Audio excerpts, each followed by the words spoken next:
Welcome back to The Count. I'm Logan Ratick, and new reports today that Russia has discussed its own nuclear deal with the Islamic Republic of Iran. So what's more, we're told that the U.S. is aware and may actually be okay with it. The U.S. has struggled to move forward in its negotiations with Iran, now in the 8th round of talks. The White House blaming the previous administration, the Trump administration, for the breakdown and Iran's malign activities. Here they are.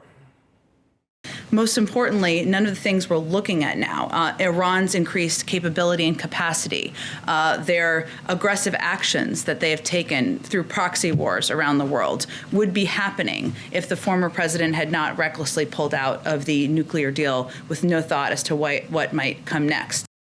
And that brings us to story number 2, nuclear fallout. Here to discuss is Len Khodorkovsky, former Deputy Assistant Secretary of State and Senior Advisor to the Iran envoy, and Bryan Leib, the Executive Director of Iranian Americans for Liberty. So, Len, we'll start with you. There's a lot of developments going on in Iran. We also know that there are drills with their Navy with China and Russia. But what do you think about this potential partnership with Russia on a nuclear deal and maybe even wedging the U.S. out? Well, thanks for having me, Logan. I am astounded at the incompetence of the Biden administration. We are now a year since President Biden took office, where he has taken and inherited the leverage, incomparable leverage that's ever been amassed against the world's top sponsor of terrorism. He's turned maximum pressure into maximum appeasement in the course of the year. That is utter negotiating incompetence. And now we're in a situation where our top 2 global adversaries, Russia and China, are negotiating a deal on our behalf. That is so nonsensical and so mind-boggling that it's hard to legitimize. So whatever Russia is about to, whatever deal Russia is about to reach with Iran, you can take it to the bank that it's going to be bad for America's national security. This whole process has been a disaster, and with all due respect to Jen Psaki, the ramp up of Iran's nuclear brazenness happened directly as a result of the ceaseless concessions by the Biden administration. That is a matter of fact, and it's on the record. And that there have been articles and articles written about that. Bryan, Iran is a regime that hangs dissidents in the street, whether they're against the government, whether they might be homosexual. They are a vehemently anti-Semitic regime.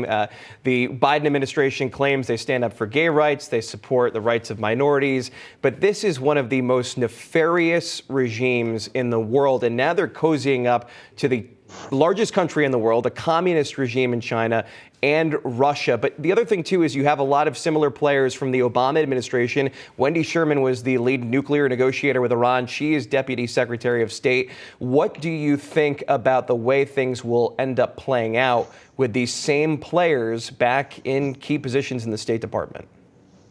Logan, good to be on, and good to be on with Len as well. First of all, in your opening statement, you used the word malign to describe the Islamic Republic.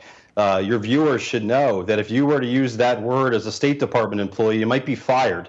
President Biden banned that word from being used to describe the Islamic Republic of Iran. So it's been appeasement from day one from President Biden. And Logan, at the risk of sounding like a broken record to your viewers, this is the message that we need to share.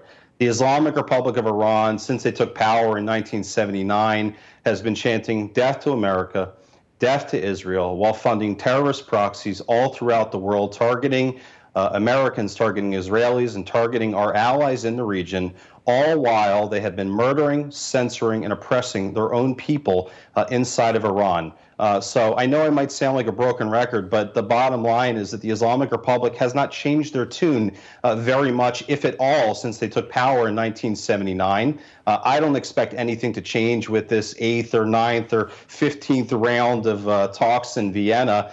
Diplomacy has failed with the Islamic Republic of Iran, and it's time for President Biden to pivot back to that maximum pressure campaign that Len just talked about. That's the only language that these terrorists in Iran are ever going to understand. It's strength, not weakness. And thank God our former president really understood that very well.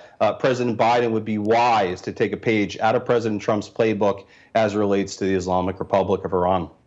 Len, the most popular chant in Iran is "Death to America." We know what their goal is, but are you worried that China and Russia could use the Butcher of Tehran, which is Ibrahim Raisi's nickname, the new president of Iran, not because he owned a deli, because he actually killed that many people? China uses Kim Jong-un in North Korea as sort of a junkyard dog. Do you think Iran becomes the junkyard dog of Russia and China to do some of their dirty work? Well, there's no doubt that Russia and China are looking to gain an advantage against the United States in any way that they can. But I do want to point out something, Logan, that the chant of death to America and death to Israel and death to the UK and death to Muslims who don't agree with the Iranian regime, that's not the Iranian people. That is the government. And there's a distinct difference between what the brutal dictatorship does and what the people are supporting. So I just want to make sure that that distinction is clear. The other thing that I want to point out is right now we have a couple of former hostages in Vienna. One of them is on a hunger strike that are protesting the eighth round of negotiations with this brutal regime because we have given this regime time. We have surrendered a ton of concessions while they continue to hold Americans and others hostage. Now, remember, the Iranian regime was born in that original sin of taking Americans hostage. They still hold Americans hostage. And one of those hostages, Barry Rosen, right now is on a fourth day of a hunger strike to get those hostages out. So I hope the Biden administration starts paying attention to them and to the Iranian people, and stops the foolishness that they've been engaged in for a year now. Len Khodorkovsky and Bryan Leib, thanks so much for joining us to talk about Iran. We know there's a lot going on with that situation. And Bryan, I know you come on often. I know we want to talk at one point about the protests going on inside Iran, because to Len's point, the people hate the regime, but the regime has a stranglehold over that country. Gentlemen, thanks for both being here tonight. Thank you.